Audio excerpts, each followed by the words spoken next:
Istimewa. Hidup Pak Sonaim. Hidup Lion.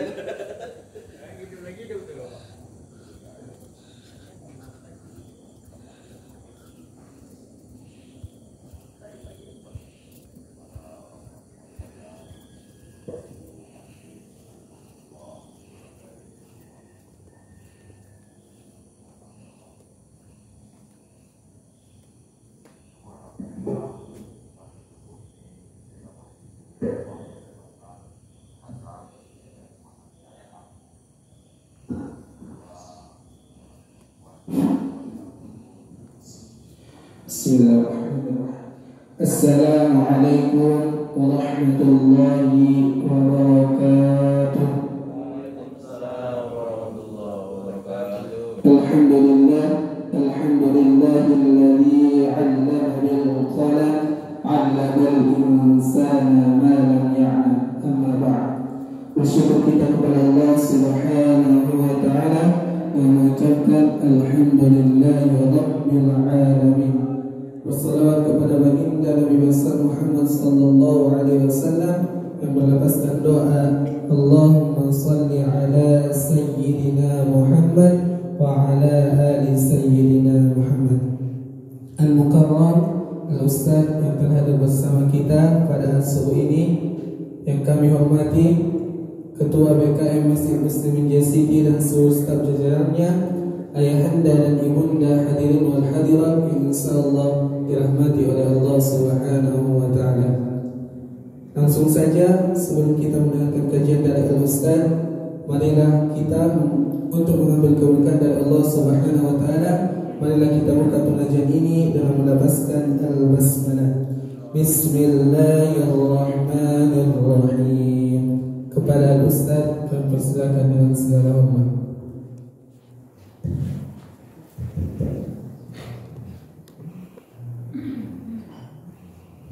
Bismillahirrahmanirrahim. Assalamualaikum warahmatullahi wabarakatuh. Alhamdulillahi rabbil alamin. Allahumma shalli ala sayyidina Muhammad wa ala alihi wa sahbihi ajma'in. Asyhadu an la ilaha illallah wahdahu la syarika lah wa asyhadu anna Muhammadan 'abduhu wa rasuluhu alladzi la nabiyya ba'dahu. Allahumma shalli ala sayyidina Muhammad wa ala ali sayyidina Muhammad. Bapak dan Ibu, orang tua saya yang saya muliakan, para alim ulama, guru-guru saya, wabil khusus Ketua BKM yang dirahmati oleh Allah Subhanahu wa taala. Apa kabar Ibu Bapak semua sehat? Alhamdulillah. Banyak yang sakit katanya Ibu. Di Binjai juga banyak yang sakit. Sakitnya rata-rata hampir sama semua. Flu, kemudian tenggorokannya dan lain sebagainya, demam. Teruslah kuatkan iman, imun dan amal. Teruslah berzikir kepada Allah, memperbanyak doa. Saya lupa sudah saya sampaikan atau belum. Zikir pagi dan petang itu. Bismillahilladzi la yadurru ma'asmihi syai'un fil ardi wala fis sama' wa huwas samiul alim. Katanya ibu-ibu perumahan JCT hafalannya kuat-kuat. Sekali dikasih tahu udah hafal. Coba kita tes dulu. 1, 2, 3. Belum rupanya. Bismillahilladzi, ini sama. Bismillahilladzi la yadurru ma'asmihi syai'un fil ardi wala fis sama' wa huwas samiul alim. Ini kata Rasul, bukan kata saya, dalam hadis riwayat Imam Tirmizi. Siapa yang membaca kalimat ini pagi 3, sore 3, tidak ada satu makhluk pun yang ingin menyakitimu. Fis sama'i wal ardh, baik yang ada di langit dan di bumi. Ini ajimat orang beriman. Orang gak suka sama kita. Ingat Bapak Ibu, jin syaitan itu, gangguan jin itu bisa datang melalui 3 asbab. 1, asbab ulah kita sendiri yang pernah mungkin riwayat percaya dukun dan jimat. Atau 2, orang yang tak suka sama kita, yang mengirim sesuatu kepada kita. Wong Jowo bilang santet, sihir. Atau yang ketiga, memang Allah ingin uji kita dengan hal yang demikian. Memang dia mau datang sendiri.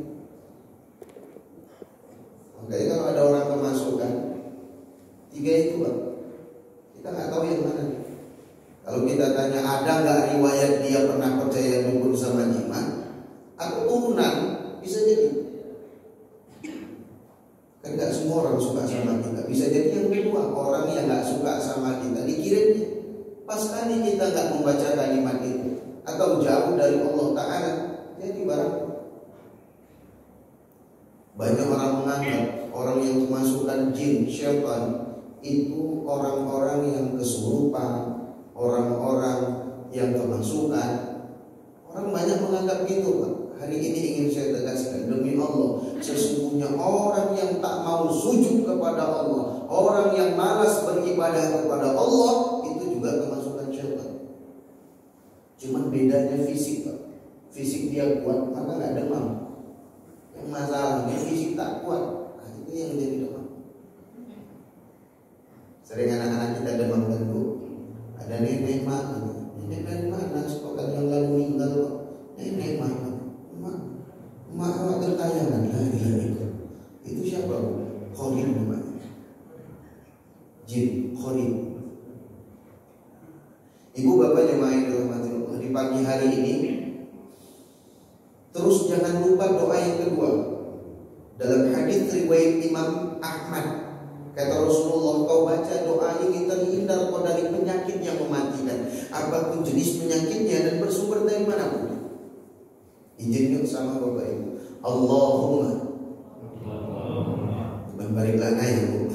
Allahumma, karena kita bersama. Allahumma inni a'udzu bika minal baghsi wal jununi wal judami wasayil asqam. Nanti Pak Imam terus pandu lihat Imam biar hafal. Mudah-mudahan Allah angkat wabah corona. Amin. Kalau kata Ustaz Abdul Somad, ini semalam anaknya ini mamanya katanya lebih lagi umi corona. Bapak dan Ibu jemaah yang dirahmati Allah, milih-milih pula nih, Ramadan datang deh. Hari ini kita masih berada di akhir bulan Rajab, ya Bu ya, di pekan terakhir bulan Rajab.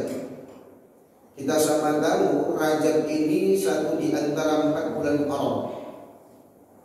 Kajian yang ingin kita angkat kali ini, amalan afdal apa yang juga berkaitan dengan kehidupan muamalah kita. Karena rupanya saya tengok Pak di Baliho itu, saya rupanya khusus ekonomi syariah, baru tahu saya. Kemarin tuh saya pikir untuk pekan itu saja, rupanya tentang ekonomi syariah.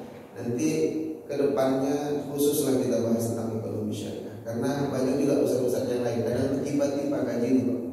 Nah, jadi nanti insya Allah ke depan saya coba buat silabusnya, biar dulu misalnya kajian hari ini tentang hutang, kajian tentang berikutnya tentang investasi, kajian berikutnya tentang sebenarnya ekonomi syariah itu mudah aja Bapak Ibu.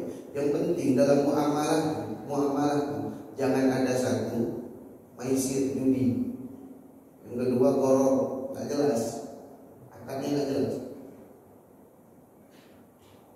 Judi, koror, satu lagi yang paling bahaya, riba. Tapi kadang kenapa saya sekali-sekali saya singgung saja Pak dalam setiap kajian saya, karena udah banyak yang mengkaji tentang riba dan udah banyak orang tahu tentang riba, tapi satu masalahnya, solusi. Kami udah tahu Ustaz bahaya riba, tapi di mana solusi? Maka kita butuh orang-orang yang, kalau di Binjai ada kami itu Pak, ada Ustaz saya itu guru saya, dia dakwah kemana-mana, alhamdulillah usahanya bagus, lancar. Kemudian dia ingin selamatkan orang dari bahaya riba, tapi pengen dapat kebutuhan pokok yang paling mendasar, yaitu rumah. Dia buat kredit tanpa riba, tanpa bank, langsung sama dia. Berarti kan dia rela 10 tahun, 15 tahun uangnya baru terputar dengan resiko yang diambil. Kita butuh orang-orang kayak gitu. Untuk lebih ringan lagi, nanti kita bahas lebih kecil lagi lingkupnya. Dan kita ini semua Bapak Ibu Gak banyak modal kita, tapi bisa kita melakukannya. Bisa kita buat koperasi syariah atau Baitul Mal. Itu Muslim United itu Pak, kumpulan anak-anak muda. Itu banyak di Jogokarya, Jogja, di masjid-masjid tertentu. Sekarang alhamdulillah di Medan banyak orang itu buat di Masjid Musanif punya Bang Ijek. Itu alhamdulillah sekarang Bapak Ibu Muslim United itu kasnya itu perputaran uangnya itu udah sampai beberapa miliar atau triliun. Kenapa Pak? Karena itu tadi, uang itu, harta itu kalau ingin bertambah lakukan dengan dua cara. Satu, diputar buat bisnis usaha. Yang kedua, sedekah.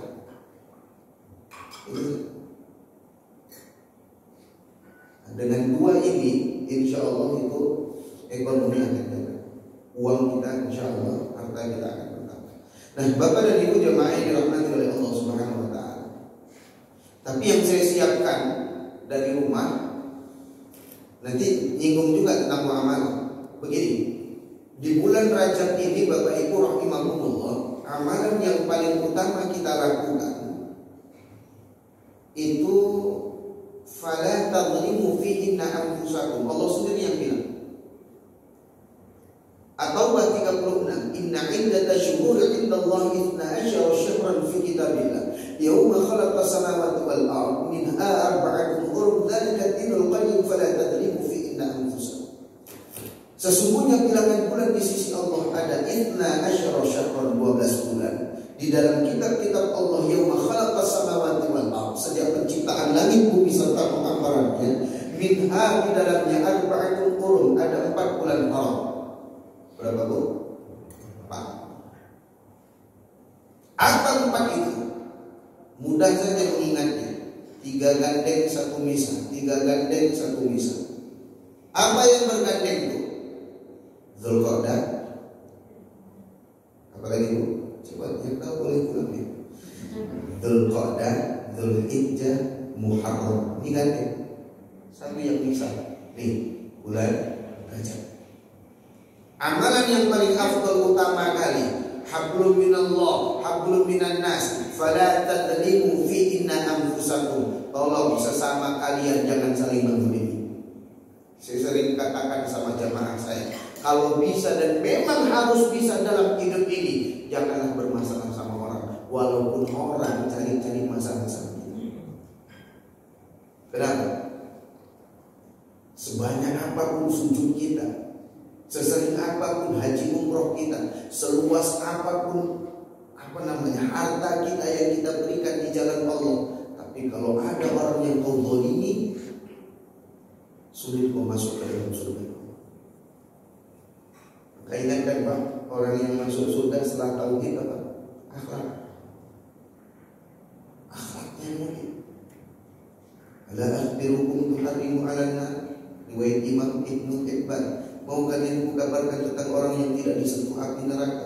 Qalu bala ya Rasulullah, siapa itu? Ala kulli hayyin layyin qaribin sakin. Akhlak semua itu. Hayyin tenang, lain lemah lembut, qaribin supel suka berjamaah, sakin memudahkan urusan makan. Hadisnya. Jadi amalan yang paling utama, fala tadlimu fi inna anfusakum. Tolong jangan saling mendolimi. Makanya dalam Islam 4 bulan haram ini nggak boleh berperang kecuali diperangi. Maka ingat Bu, 4 bulan haram ini jangan dulu merepek sama suami. Tapi dia cari masalah Ustaz, sabar. Uang belanja kurang Ustaz, sabar. Ada kedapatan pula WA dari janda tembung Ustaz, sabar. Bisa jadi apa? Ya Bu. Bu, ini saya kasih tips, maaf. Kenapa rumah tangga itu dalam tanda petik kering? Kenapa rumah tangga itu jauh dari kata sakinah? Mungkin dia sering melanggar bulan-bulan haram itu.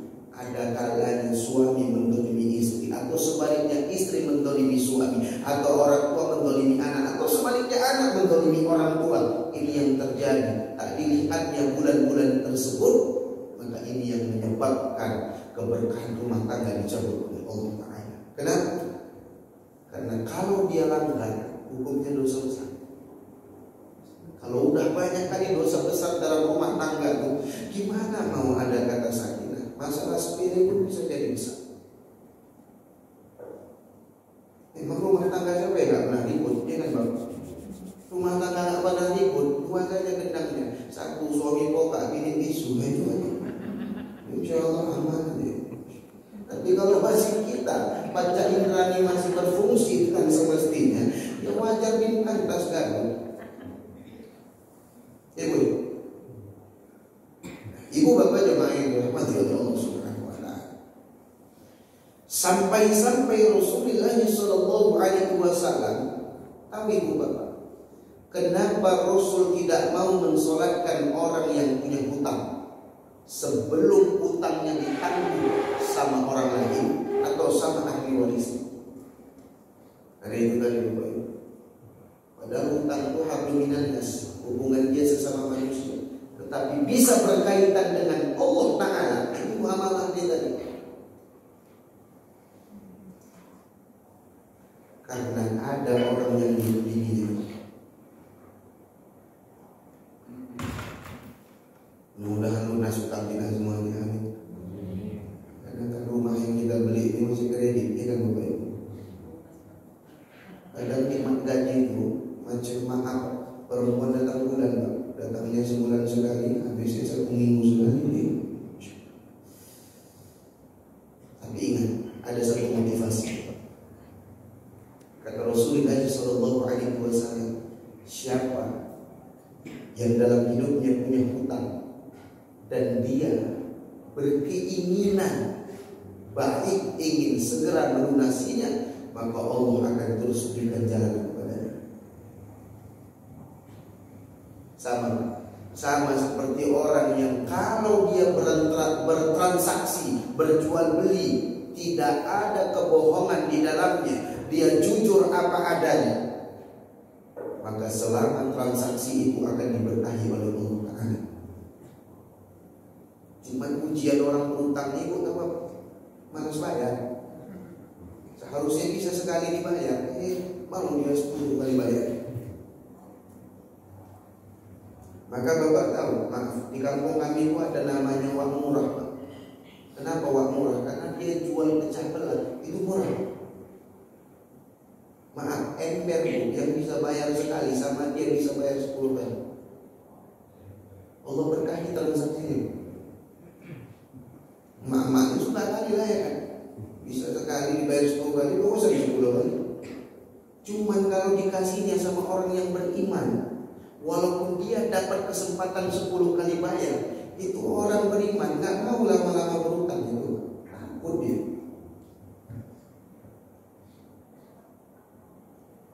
Jadi seharusnya 10 kali dibayarin cuma 5 kali, 4 kali, 3 kali.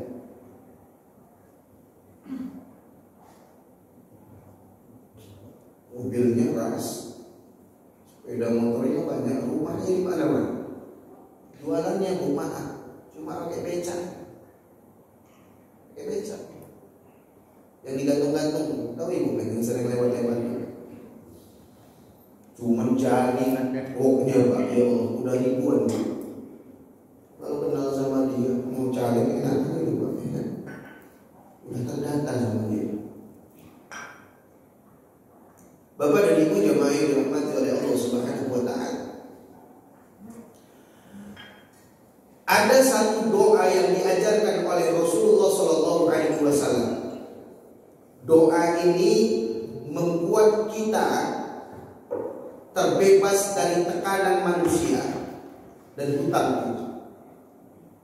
Suatu ketika Abu Umamah, sahabat Nabi sallallahu alaihi wasallam, entah kenapa rajin kali ke masjid tapi beda dengan sahabat yang lain. Ini nyangkut tentang mendolimi orang tadi. Maaf, dalam Quran surah Al-Baqarah ayat 282, nanti bisa dibuka Bapak Ibu. Quran surah Al-Baqarah ayat 282. Itu Pak, satu halaman itu sampai bawah. Kita muamalah Satu halaman itu, satu kaca kalau orang-orang hafiz Quran bilang. Itu, satu halaman itu Bapak Ibu hanya bercerita tentang hutang. Panjang betul. Itu kalau tilawah Quran dapat makronya ayat ini, hancur itu. Lebih dari 7 jenis lagu dibacanya. Apa kata Allah Subhanahu wa taala? A'udzu billahi minasyaitonir rajim. Ya ayyuhalladzina amanu, an-nida dipanggil Allah. Siapa yang Allah panggil? Orang beriman. Hai orang yang beriman, amanu, idza tadayantum bidainin ila ajalin musamma faktubu fil amal. Catat. Kalau ada orang yang sedang bertransaksi, itu harus dicatat Bapak Ibu rahimahumullah.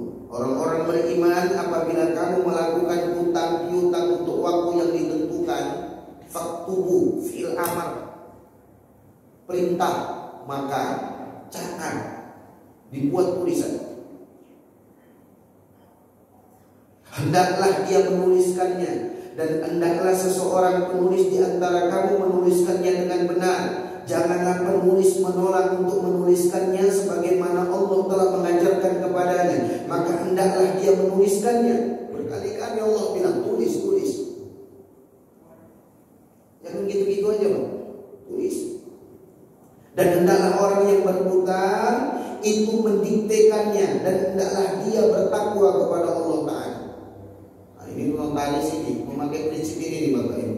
Maka kalau kita ke notaris itu Bapak Ibu, itu walaupun udah ditulisnya, udah kita baca, diulangnya itu, didikte, dibacanya lagi.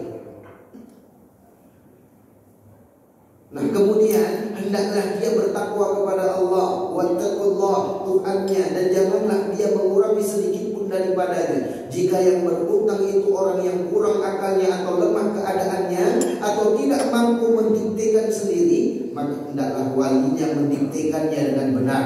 Dan persaksikanlah dengan 2 orang saksi laki-laki di antara kamu. Dan jika tidak ada saksi 2 laki-laki, maka boleh seorang laki-laki dan 2 perempuan di antara orang-orang yang kamu sukai dari para saksi yang ada, agar jika ada seorang yang lupa, maka yang seorang lagi mengingatkannya. Sampai sedetail itu. Kenapa? Karena tadi menyangkut mendolimi orang. Maka Rasulullah aku mensolatkan sebelum ada yang menangguhkan. Maka izin, saya ingatkan kembali. Kalau ada famili ayah, emak kita, saudara famili kita yang meninggal dunia, ibu kalaupun kita tak pandai pidato, titipkan sama yang membawa acara itu, bilang mulai detik ini abah nggak ada lagi hutang, hutangnya berpindah kepada kami ahli waris. Kadang yang keliru di tengah masyarakat ini Bapak Ibu, dia pula yang bilang tunggu 3 hari datang bawa bukti yang jelas.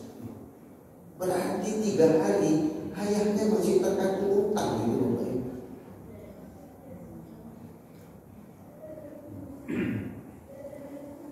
Kadang itu pula yang diingatkan hutang ayahnya aja.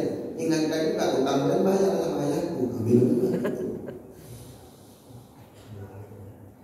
Kemudian untuk batas waktu yang baik, hutang itu kecil maupun besar, yang demikian itu lebih adil di sisi Allah, lebih dapat menguatkan kesaksian, dan lebih mendekatkan kamu kepada ketidakraguan. Kecuali jika hal itu merupakan perdagangan tunai yang kamu jalankan di antara kamu, maka tidak ada dosa bagi kamu jika kamu tidak menuliskannya. Dan ambillah saksi apabila kamu berjual beli, dan janganlah penulis dipersulit, dan begitu juga saksi. Jika kamu lakukan yang demikian, maka sungguh hal itu suatu kefasikan pada kamu, dan bertakwalah kepada Allah. Allah memberikan pengajaran kepadamu, dan Allah Maha mengetahui atas segala sesuatu. Bu, tercatat di perjanjian hutang sama 3 huruf. Tahu 3 huruf ya? Beri. Hutangnya tercatat di situ. Kalau meninggal dunia, hutangnya lunas. Meninggal, gimana hutangnya? Lunas atau tidak? Ada dulu jamaah saya nanya, hutangnya lunas atau enggak tuh Pak Ustaz? Ragu-ragu. Ada yang tahu? Sesuai dengan akad perjanjian, kalau dibilang memang lunas, alhamdulillah lunas. Berarti dimaafkan. Kecuali tidak ada perjanjiannya, itu lunas. Sama Pak, maaf. Riba sama gak riba itu banyak beda di akad dengan apa? Akad perjanjian di awal. Perjanjian di awal.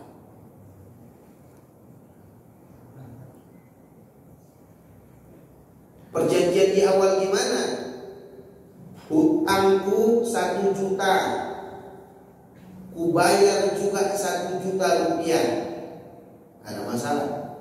Tapi dalam akad itu hutangmu 1 juta, kau cicil tiap bulan kau cicil tiap bulan 1 juta 20.000. Kemudian dihitung hutangnya jadi hampir 2 juta. Akadnya itu dia bayar selama 1 tahun, salam 1 bulan kau bayar 120.000. Berarti lebih Bapak Ibu hutangnya dari 1 juta. Nah, ini yang akan riba itu tadi bertambah. Cuman kalau ini, maaf nih, ini kalau muamalah ini banyak versi Bapak Ibu. Jadi kita maklum aja kalau nanti ada perbedaan. Izin minjem 1 juta, tolong kali dia Pak dengan 1 juta itu. Kemudian dibuatnya usaha, alhamdulillah barokah, berhasil Bapak Ibu. Sudah dipulanginya 1 juta, ulangi ya 1 juta.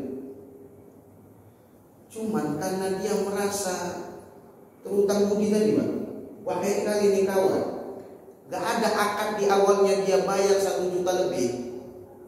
Dia nih tadi ditengoknya ada anaknya kecil, diambilnya beberapa lembar 500.000, dikasihnya sama anaknya. Apa ini? Ini untuk jajan anak kamu. Itu boleh Pak? Itu hadiah, boleh. Bedanya kan di akadnya. Maka sebenarnya bisa kita siasati transaksi kita itu diberkahi oleh Allah Ta'ala kalau sama-sama punya ilmu. Ustaz, apa doanya tadi Ustaz? Abu Umamah cepat kali dia sholat ke masjid, mau lunas hutang-hutangnya ibu bapak, mau ya? Karena wajahnya wajah penurunan kredit semua kayaknya ini. Ya mau lah. Apa doanya Ustaz? Doanya mulai. Abu Umamah sholat ke masjid lain daripada yang lain. Kalau sholat zuhurnya jam 12:30, Abu Umamah jam 10 pagi udah datang ke masjid. Sholat jam 12:30 di masjid JCT, jam 10 udah datang nih. Dia bukan dajjal, dia bukan mabok, dia bukan imam, tapi nongkrong di masjid aja. Jadi tanya Rasulullah, maaf, kenapa kau cepat kali datang ke masjid? Senyum dia. Abu Umamah, kenapa kau cepat kali datang ke masjid? Sambil tersenyum dia bilang, aku dikejar-kejar kolektor, aku dikejar-kejar orang, aku dikejar-kejar utang ya Rasulullah. Kau lari rupanya ke tempat yang paling Allah cintai, masjid. Bagus juga pelariannya Pak. Ketika dia berada di masjid, rupanya dikejar-kejar utang ya. Apa kata Rasulullah? Abu Umamah, mau kau ajarkan satu doa agar terlunas utang-utang. Cepat kali lah dia bilang, mau lah ya Rasulullah. Apa itu doanya? Ikuti. Allahumma inni a'udzubika minal amni wal hazan wa a'udzubika minal ajzi wal kasal wa a'udzubika minal jubni wal bukhli wa a'udzubika min ghalabatid daini wa qahri rijal. Jangan khawatir, imam kita udah hafal, minta sama dia nanti. Ghalabatid daini itu Pak, tekanan manusia hutang kita. wa qahri rijal, dikejar-kejar sama yang punya utang, ditekan manusia. Sakit kalau hidup penuh dengan tekanan. Apa yang menyebabkan dia banyak utang? Tengok doa tadi di atasnya. Allahumma inni a'udzubika minal hammi wal hazan. Ya Allah, aku berlindung kepadamu dari sifat hammi wal hazan. Gundah gulana, sedih, hazan. Wa a'udzubika minal ajzi wal kasal, dari sifat pemalas, pengecut. Rupanya yang menyebabkan berutang juga dari malas dia. Kenapa dia malas? Sedih. Makanya dalam Islam ini, maaf, berapa hari kita boleh sedih, Pak, berduka? Meninggal orang yang dicinta 3 hari itu. Selanjutnya bangkit.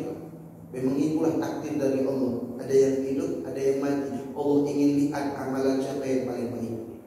Kalau hidup semua nggak mati-mati, gimana pula?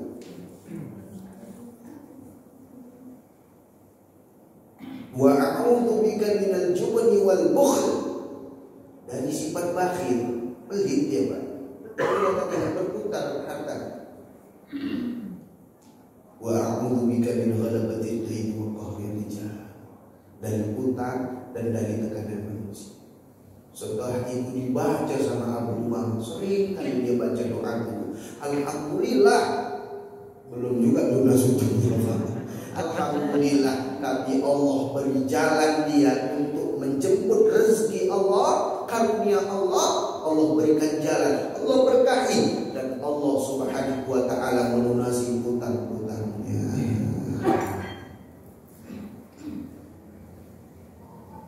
Rasulullah tidak mau mensolatkan orang yang punya hutang. Ketika Rasulullah SAW bilang, siapa yang menangguhkan hutangnya? Aku ya Rasulullah, kata para sahabat. Aku yang menangguhkan hutang. Berarti jenazahnya sudah tak berhutang lagi. Baru Rasulullah mau mensolatkan. Kenapa? Karena hutang ini menyangkut hablum minan nas. Sebanyak apapun sujud kita Bapak Ibu, nanti kita bawa di hadapan Allah Ta'ala. Itu yang kata Rasulullah dalam hadis sahih itu. Tahukah kata orang-orang yang muflis? Siapa itu ya Rasulullah? Allah wa Rasul akan. Hanya Allah dan Rasul yang tahu. Orang yang muflis itu orang yang bawa pahala sholat, pahala zakat, pahala sedekah, pahala amal-amal ibadah, pahala zakat, pahala haji umroh. Dia bawa amalan-amalannya di hadapan Allah, tapi itu tidak bernilai di sisi Allah. Kenapa? Karena di balik itu masih ada orang yang dizaliminya, masih ada orang yang disakitinya. Ketika itu Pak, dia mentransfer pahalanya kepada orang tersebut. Ketika habis pahalanya, maka dosa orang yang dizaliminya akan ditimpakan kepada dirinya. Itulah orang yang rugi, orang yang bangkrut. Maka dalam hidup ini demi Allah, kalau bisa dan memang harus bisa, janganlah bermasalah sama orang lain.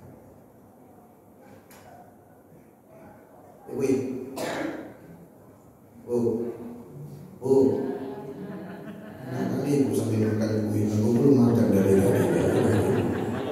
Ini makan. Ini ibu bapak aja makan di dalam makan. Satu ya. Yang berapa lagi? Yang kedua. Saya pernah nyampaikan kan Bu, hadis riwayat Imam Bukhari. Kayaknya pernah saya sampaikan. Kata Rasulullah ini, inna ahadakum la ya'malu bi amali ahli jannah hatta ma yakuna bainahu wa bainaha illa dira'un fayasbiqu 'alaihi al-kitab fayamalu bi amali ahli an-nar fayadkhuluha wa inna ahadakum la ya'malu bi amali ahli an-nar hatta ma yakuna bainahu wa bainaha illa dira'un fayasbiqu 'alaihi al-kitab fayamalu bi amali ahli jannah fayadkhuluha. Kata Nabi, ada di antara kalian yang melakukan amalan-amalan penduduk surga, sampai antara dia dengan surga hanya sejengkal, tapi garisan takdir berkata lain, jenuh dia dengan amalan surga, dia melakukan amalan-amalan penduduk neraka, fayadkhulu, mati dia masuk ke dalam neraka. Dan ada juga di antara kalian melakukan amalan penduduk neraka, sampai antara dia dengan neraka hanya sejengkal. Bu, tapi garisan takdir berkata lain, dia jenuh dengan amalan neraka, dia taubat kembali kepada titik dalam kehidupannya, dia taubat, dia melakukan amalan penduduk surga, dia mati, masuk ke dalam surga. Artinya apa di sini?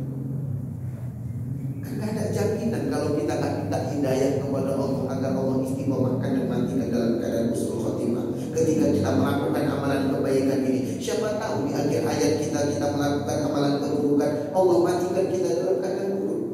Siapa yang menjamin? Maka jangan pernah sombong dalam hidup. Jangan pernah makhluk tertipu.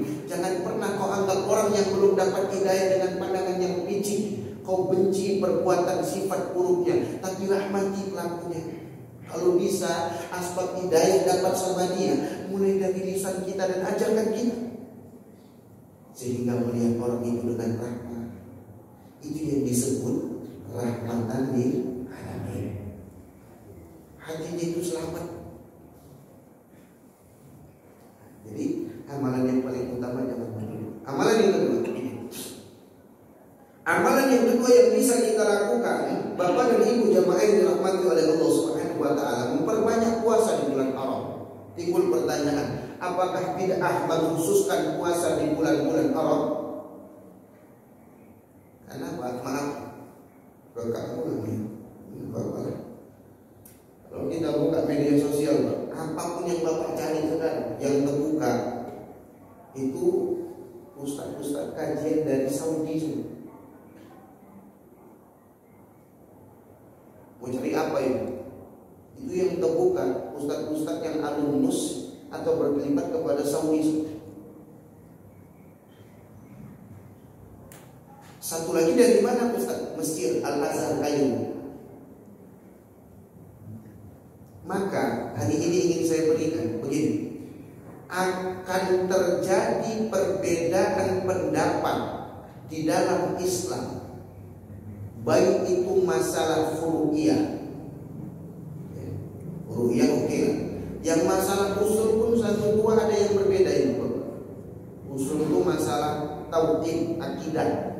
Satu dua pun ada yang berbeda. Apalagi masalah furu'iyah, cabang-cabang dalam ilmu agama, fikih dan lain sebagainya, akan terus terjadi perbedaan. Dan memang seperti itu dari sananya. Dan tidak akan pernah sama Pak. Kajian-kajian yang dari Saudi, alumnus dari Madinah, Mekah, dengan kajian-kajian alumnus dari Al-Azhar, Kayu.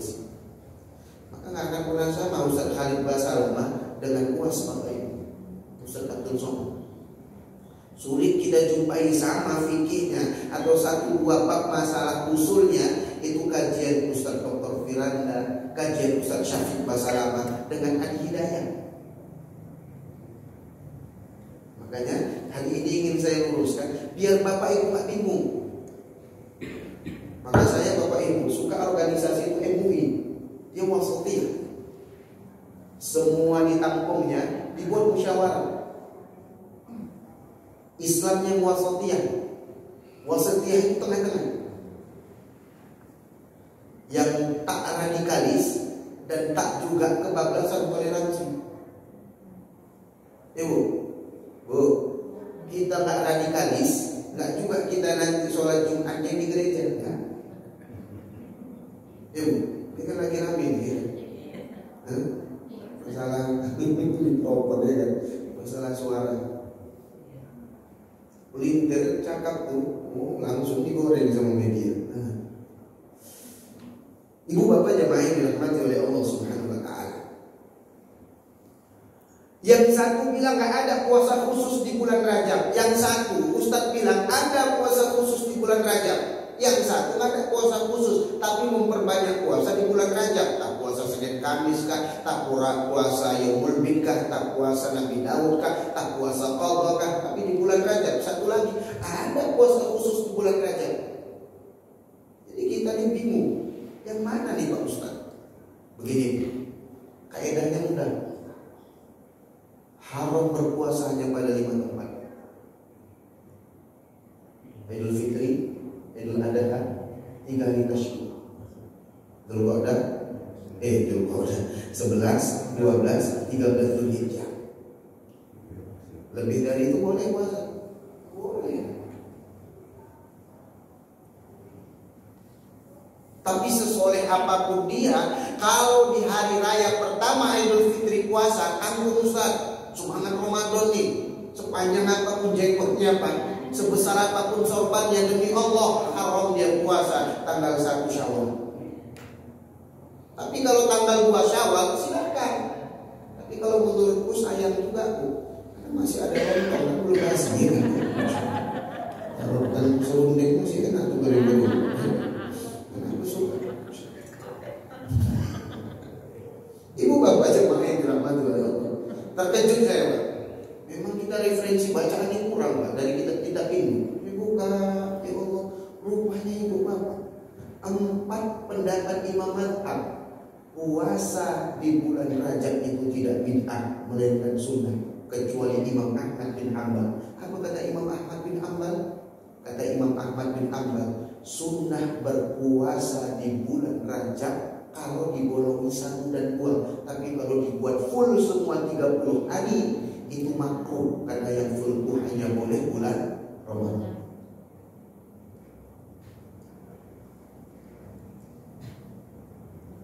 Yuk kita lihat Bapak Ibu jemaah yang dirahmati oleh Allah Subhanahu wa taala. Apa kata 4 imam mazhab? Pertama, pendapat dari ulama dari kalangan mazhab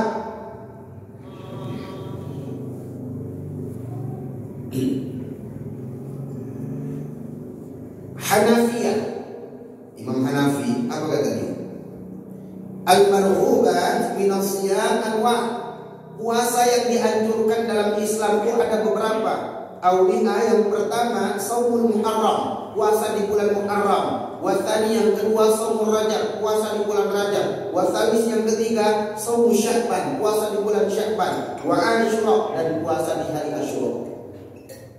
Jadi boleh, ada juga 4 imam mazhab berpendapat ada puasa khusus di bulan-bulan haram. Yang menjadi permasalahan dari Saudi ini, Pak, ketika dia berlandaskan hadis yang bermasalah. Orang tuh hadis lemah nggak mau dipakai, Pak. Kalau di Indonesia nih hadis lemah, mazhab Syafi'i masih boleh dipakai di fadhail amal, memacu dia beramal soleh. Yang penting hadis itu nggak berbicara tentang akidah, keyakinan. Kalau berbicara tentang amalan, menurut mazhab Syafi'i itu boleh. Sholat sunat tasbih, satu bilang hadisnya lemah, ada yang bilang tidak, amalkan.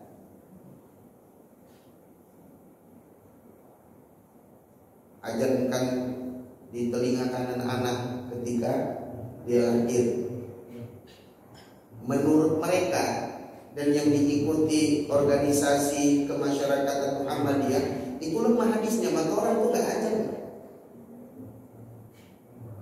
Tapi ucapkan kalimat-kalimat thayyibah, la ilaha illallah, itu pula yang diyakini tidak mau berlandaskan hadis yang lemah. Tapi terkejut kita, Pak, ketika kita baca lagi, rupanya yang meriwayatkan hadis tersebut Imam Baihaqi, iya, atau Imam Tirmidzi. Imam Baihaqi menghasankan hadis.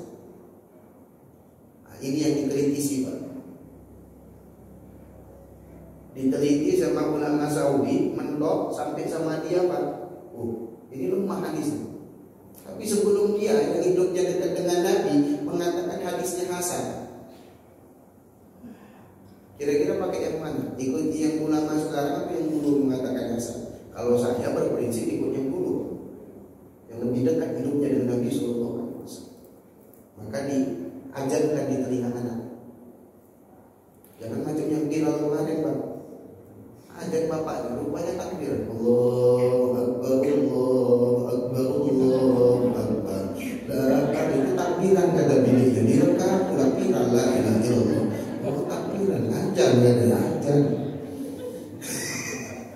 Assalamualaikum Ustaz. Kenapa kok malam-malam tengah malam ganggu orang tidur aja? Maaf Ustaz, maaf kenapa? Itu bini melahirkan, terus apa masalah? Anak lahir, ini alhamdulillah, apa masalah? Ajarkan tolong apa Ustaz katanya. Kenapa nggak pandai aku ajar Ustaz? Ajarku tak pandai banget. Yang jadi masalah ketika berlandaskan hadis yang bermasalah, hadis palsu. Yang mana hadis palsu itu? Hadis palsu itu banyak kali bertebaran. Ciri-ciri hadis palsu mudah kali kita pahami, Pak. 1, amalan sedikit, iming-iming banyak. Apa kata dalam hadis itu? Puasa 1 hari di bulan Rajab pahalanya seperti membebaskan ribuan budak. Pahala 2 kali puasa di bulan Rajab pahalanya seperti dapat ribuan bidadari. Puasa 3 hari di bulan Rajab pahalanya dapat sekian. Kirimlah kepada 10 kawan kalian. Kalau nanti tidak dikirim, musibah akan terjadi di bulan kalian. Awak tahu yang malang, awak tebar dan lain.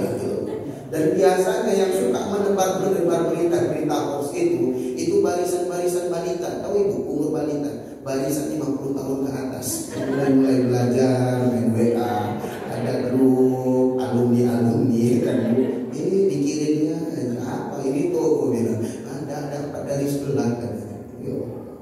Kita nggak pakai hadis ini, kita pakai hadis yang mana? Riwayat Ibnu Majah. Riwayat Ibnu Majah ini Bapak Ibu rahimakumullah, Rasulullah didatangi seorang sahabat namanya Bahili. Siapa bu? Bahili. Datang Bahili kepada Rasulullah. Apa kata dia? Ya Rasulullah, apakah kau masih mengenal aku? Mana? Siapa kau? Rasulullah namanya di satu sisi manusia biasa. 1 tahun nggak jumpa ya lupa. Siapa kau? Aku Bahili ya Rasulullah. SD deh, sok kenal sok dekat. Aku dia Bahili ya Rasulullah. Bahili ya Rasulullah. Allah. Ya, yang 1 tahun dulu pernah jumpa denganmu ya Rasulullah. Ya. Aku ingat. Tapi kok kurus lagi kan? Dulu kok nggak kayak gini. Dulu kok gemuk. Dulu kok kekal. Rupanya gemuk menunjukkan kesuksesan juga rupanya. Alhamdulillah.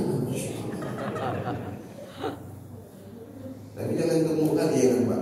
Ninggal awak kesini dia ngomong nanti. Ideal aja. Aku ini Bahili ya Rasulullah. Kok Bahili? Ya aku Bahili ya Rasulullah. Dulu kok nggak kayak gini. Kenapa kok? Kalau bahasa orang kampungnya krempeng kali kamu. Ya Rasulullah, aku setelah ditinggal olehmu, berpisah denganmu, aku rindu kepadamu, aku sedih. Dan aku tidak makan kecuali malam hari ya Rasulullah. Maksudnya, aku puasa ya Rasulullah. Bagus juga dia Pak. Jauh dari Rasulullah, tapi dia nggak mau bermaksiat. Dia melakukan kedekatan kepada Allah dengan amalan puasa. Nah ini Pak, maaf, yang dia belum berilmu tapi sudah mengamalkan. Maka dari sini, Bu, mana lebih baik? Orang berilmu tapi nggak beramal, atau dia nggak punya ilmu tapi beramal? Oh zaman, dua-duanya bagus. Tapi kalau ditanya mana yang lebih baik, saya rasa yang lebih baik yang dia belum punya ilmu tapi beramal. Dia udah berbuat, dia nggak buat. Ya kan Bu? Banyak kan orang yang ilmu sedikit tapi barokah. Dia sudah action. Dan betapa banyak orang yang punya ilmu tapi nggak ada action, nggak ada pergerakan. Di ini action dulu deh. Aku puasa ya Rasulullah. Kenapa kau siksa diri kau dengan puasa kata Rasulullah? Kalau kau sanggup puasa 1 hari kau setiap bulan, irfa ya Rasulullah, naikkan. Aku masih sanggup 2 hari kau setiap bulan. Naikkan Rasulullah, aku masih bisa 3 hari setiap bulan. Masih bisa aku ya Rasulullah. Kalau kau masih bisa, puasalah kau di bulan-bulan haram. Kapan bulan haram? 4, Zulqa'dah, Dzulhijjah, Muharram, dan bulan Rajab. Inilah landasan kita Bapak Ibu. Cuman kalau ibu puasa sunnah harus minta izin sama ayam deh. Ayam beb ngomong tak kamu dengar. Pokoknya gitulah. Bu, maaf. Suami menantu lama tidak kabar, tiba-tiba buat kejutan, pulang dia. Assalamualaikum nih, salam ya abang. Kok nggak ngasih tahu abang cepet aja baru pulang, minta video call dulu.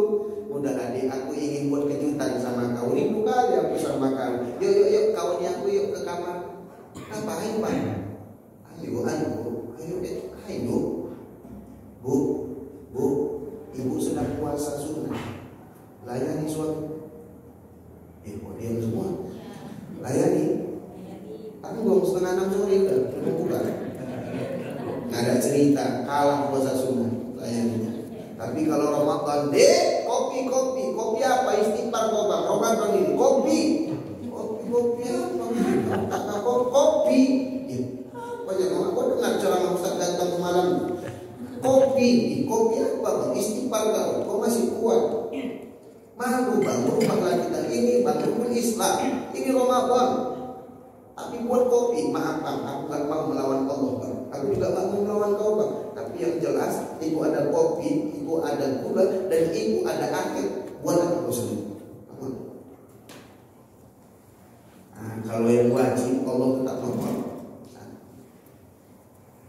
Jadi Bu, ada puasa di bulan-bulan haram, puasa saja. Karena amalan orang yang berpuasa itu amalan yang paling tinggi tingkat keikhlasannya. Kenapa? Hanya dirinya dan Allah yang tahu. Mana tahu kita di sini ada yang puasa, tapi kayaknya nggak ada yang puasa. Mana ada minuman semua di situ. Udah habis semuanya. Wait. Maaf, kedekatan dia sama Allah itu banyak kali kedekatan terjadi ketika dia sedang berpuasa. Kiri kanan nggak ada orang, dahaga luar biasa, kumur-kumur, telan sikit apa? Nggak berani kan Pak? Kenapa? Merasa dia Allah SWT. Maka aku sendiri yang membalasnya. Aroma orang yang sedang berpuasa dari mulutnya itu seperti aroma kasturi. Tapi ingat, di sisi Allah, bukan di sisi suami. Di sisi suami Pak, puasa kasturi. Innalillahi wa inna ilaihi raji'un. Tak satu sama kau di. Nah, jadi amalan yang utama kedua puasa. Ketiga terakhir penutup, perbanyak istighfar dan doa. Walaupun hadis ini lemah Pak, tapi bagus untuk diamalkan. Ikut itu. Allahumma barik lana fi Rajab wa Sya'ban wa ballighna Ramadan. Ya Allah, berkahi kami di bulan Sya'ban, di bulan Rajab, bulan Sya'ban. Sampaikan umur kami di Ramadan. Ketika Allah sudah sampaikan umur kita di Ramadan, demi Allah, ingat kata-kata saya. Jangan pernah sia-siakan detik demi detiknya kecuali beribadah kepada Allah. Saya ulangi. Ketika umur kita sudah Allah sampaikan nanti Pak di Ramadan tahun ini, semangatlah beribadah Bapak Ibu. Kalau perlu 23 rakaat. Kalau perlu perbanyak baca Quran kita. Kalau perlu Pak, yang ingin ngecek, cek dulu sekarang. Ramadan jangan ganggu. Sama juga Lailatul Qadar yang dicari, bukan Lailatul bakar kue. Nanti siapkan, main tunjuk aja kalau ada rezeki. Ya Bu, fokus. Kaget. Mudah-mudahan Allah berkahi kita dan Allah sampaikan umur kita di Ramadan. Amin. Ya Rabbal Alamin. Ini saja mungkin dapat saya sampaikan, lebih dan kurang mohon dimaafkan. Astaghfirullahaladzim wa lakum subhanakallahumma wa bihamdik asyhadu an la ilaha illa anta astaghfiruka wa atubu ilaik. Ala hadhihi niyyatana al-Fatihah. A'udzu billahi minasyaitonir rajim. Bismillahirrahmanirrahim. Alhamdulillahirabbil alamin. Arrahmanirrahim. Maliki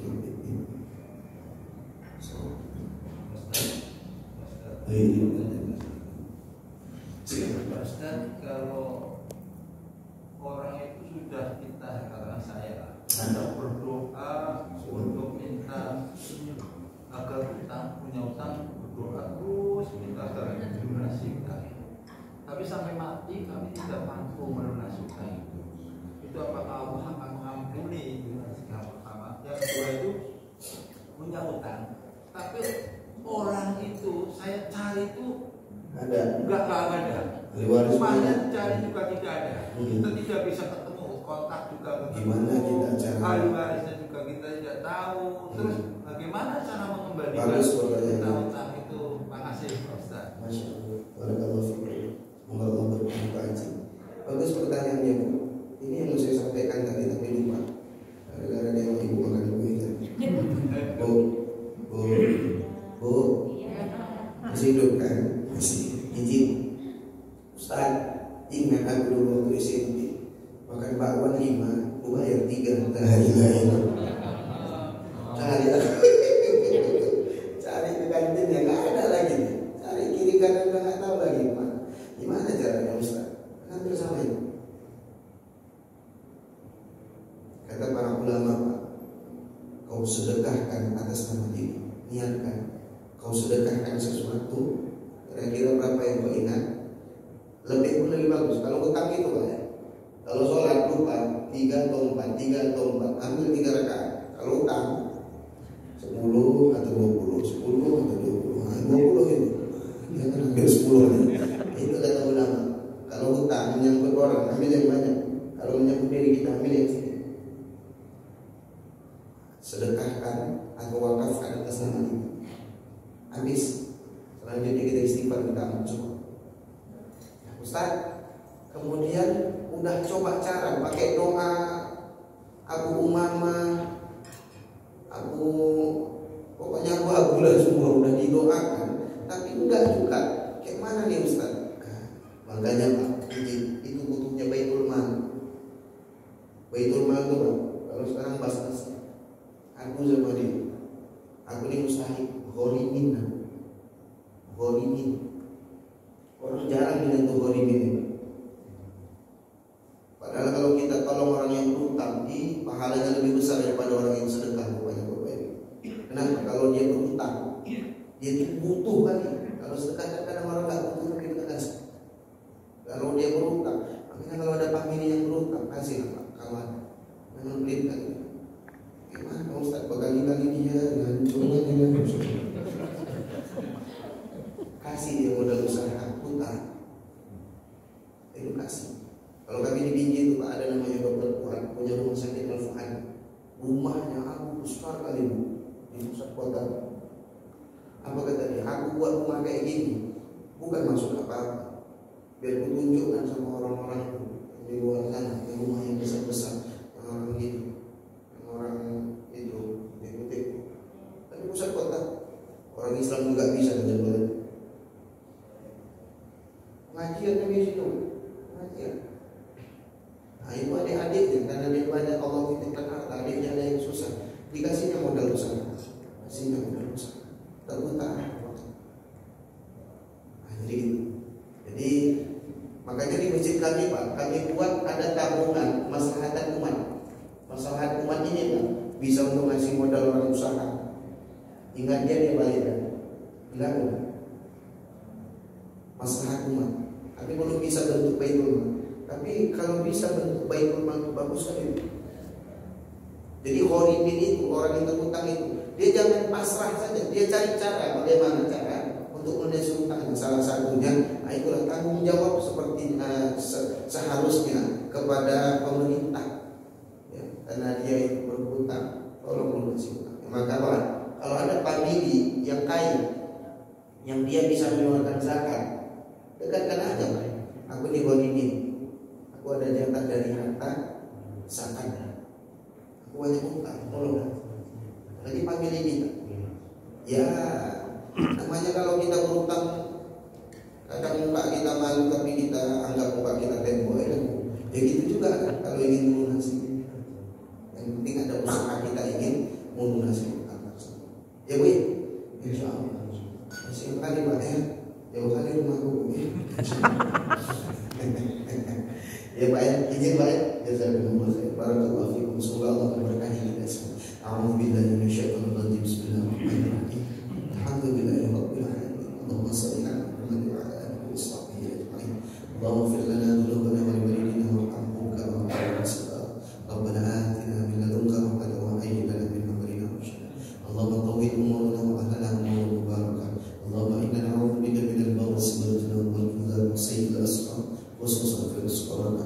Allahumma inna nas'aluka ridhaka wal jannah wa na'udzubika min sakhatika wan nar. Allahumma inna nas'aluka ilman nafi'an wa rizqan thayyiban wa 'amalan mutaqabbala. Allahumma qawwi umurana wa ahlana umuran mubarakah. Ya muqallibal qulub tsabbit qulubana 'ala dinik. Allahumma khtim 'alaina bi husnil khatimah wa la takhtim 'alaina bi su'il khatimah. Allahumma inna na'udzubika minal hammi wal hazan wa na'udzubika minal 'ajzi wal kasal wa na'udzubika minal jubni wal bukhl ونعوذ بك من غلبة الدين وقهر الرجال. اللهم إنا نسألك الهدى والتقى والعفاف والغنى. ربنا آتنا في الدنيا حسنة وفي الآخرة حسنة وقنا عذاب النار. وصلى الله على محمد وعلى آله وصحبه أجمعين والحمد لله رب العالمين. تقبل الله منكم. Terima kasih atas perhatian. Mohon maaf atas segala kekurangan. Astagfirullah. Assalamualaikum warahmatullahi wabarakatuh. Waalaikumsalam warahmatullahi wabarakatuh. Terima kasih kepada Ustaz. Semoga apa yang disampaikan dapat bermanfaat. Demikianlah pengajian kita pada sore ini, yang tadinya kita awali dengan lafaz al-basmalah dan sekarang kita akhiri dengan lafaz alhamdulillah. Alhamdulillahirabbil alamin. Demikian. Assalamualaikum